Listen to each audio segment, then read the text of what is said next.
నమస్తే, నేను మీ doctor Sampath Kumar, world record blood donor. ఈ రోజు నేను బసవతారకం క్యాన్సర్ హాస్పిటల్ కి ప్లేట్లెట్స్ డొనేట్ చేయడానికి వచ్చాను. ఇక్కడ చూస్తే చిన్న పిల్లోడు కాడి నుంచి ముసలోళ్ళ వరకు క్యాన్సర్ తో బాధపడుతున్నారు. అసలు క్యాన్సర్ రావడానికి కారణాలేంటో ఈ వీడియో చూడండి. మనం మార్నింగ్ లేచిన దగ్గర నుంచి ఈవినింగ్ పడుకునేదాకా వాడే ప్రతి పదార్థంలోనూ క్యాన్సర్ వచ్చే అవకాశం ఉంది. మార్నింగ్ లేవగానే టిఫిన్ పార్సిల్ తేడానికి వెళ్తారు. వేడివేడి ఇడ్లీ పార్సిల్ చేసేదానికన్నా ముందు దాని మీద ప్లాస్టిక్ కవర్ వేస్తాడు. క్యాన్సర్. ఒకవేళ ఫుడ్ ఇంట్లోనే ప్రిపేర్ చేసుకుని తిందామని ప్లేట్లో పెట్టుకుంటే ఆ ప్లేట్ చైనా ప్లాస్టిక్. క్యాన్సర్.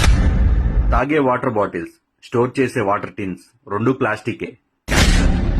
సాయంత్రం పూట స్నాక్స్ మంచూరియా తింటారు, దాంట్లో ఒక ఫోర్క్ ఇస్తాడు. ప్లాస్టిక్. క్యాన్సర్.